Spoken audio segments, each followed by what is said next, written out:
روزمرگی چند تا آدم، 3 تا دختر به اسمای لیلا، شبانه و رجا که چند تا آدم عادی هن و یه سری درگیری ها دارن، مشکلات دارن و نمیدونن باید باشون چی کار کنن. یه جورایی مثل این میمونه که داریم دفترچه خاطرات این 3 نفر رو میخونیم.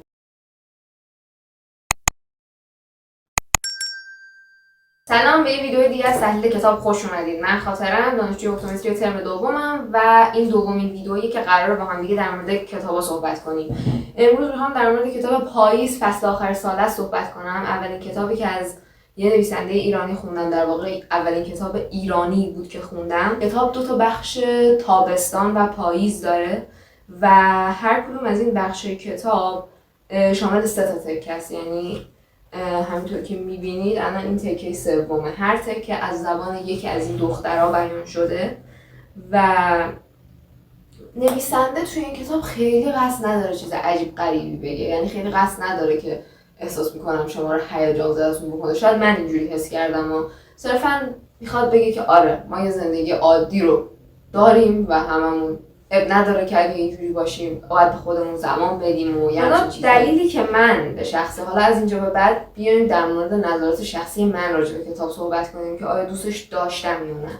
دلیلی که من رفتم سراغ این کتاب حقیقتا قلم نویسنده بود. به دلم نشست. یعنی زمانی که شروع کردم به خوندن کتاب، یعنی نگاه کنین اولشو، اون مدلی که نوشته های کتاب خطاب به یه شخصیت غایب بود، خیلی قشنگ بود. یعنی میگفت دنبال تو میدویدم روی سرامیک های سرد و سفید سالن، در آن سکوت ترسناک 1000 ساله.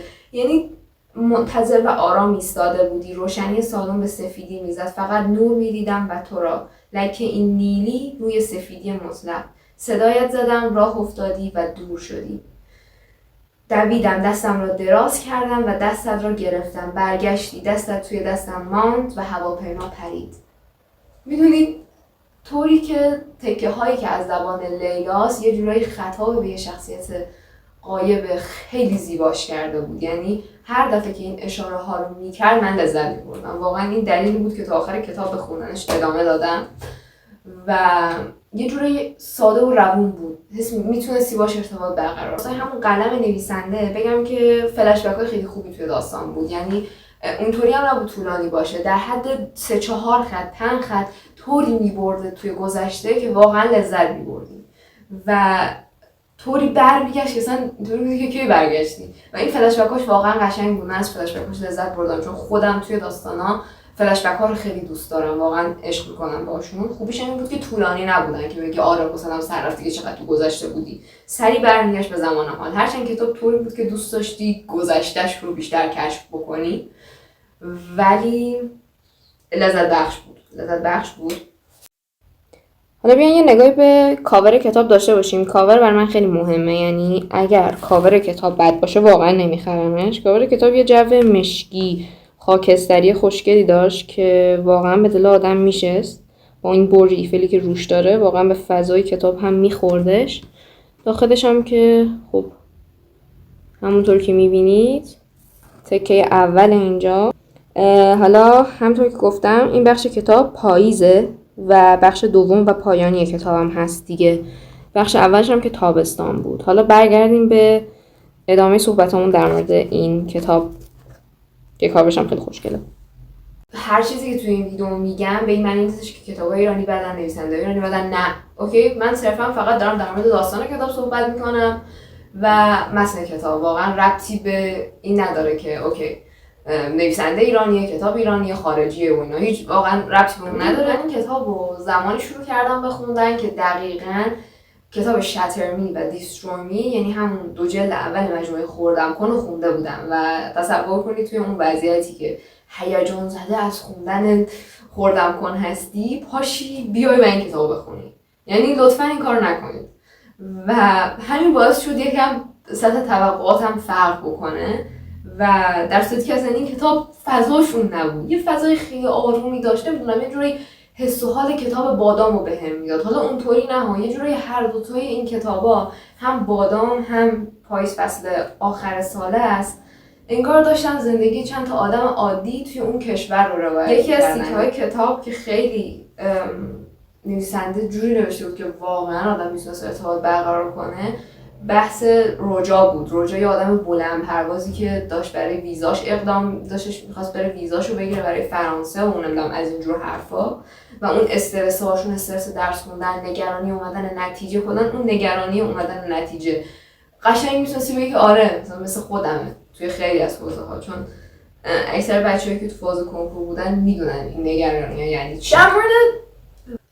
در مورد شخصیت کتاب براتون بگم، لیلا، رجا و شبانه یه جورایی بذاریم اینطوری بگم شخصیت کتاب رو مخم بودن، دلم خواست بزنمشون واقعا. نمیتونستم درکشون کنم خیلی جاها، فقط رجا رو میتونستم تا حدودی درک کنم، اون نگرانی و استرسی که برای رسیدن نتیجهش داشت، ولی بقیه شخصیت‌ها به نظرم یه کمی رو مخم بودن. اینجا بعد ویدیو بریم یکم شاید اسپویل داشته باشه، میخوام در مورد پایانش صحبت بکنم.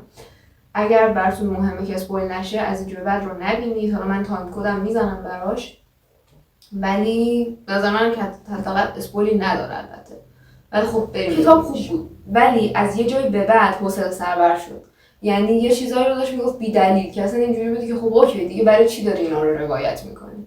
و من از این حوصله‌ام سر رفته بود و انتظار داشتم آره پایان کتاب که میرسم یه چیزی بهم بده. یعنی شخصیت‌ها به یه جایی رسیده باشن. اما این کتاب مثل یه دفترچه خاطرات نصف نیمه بود.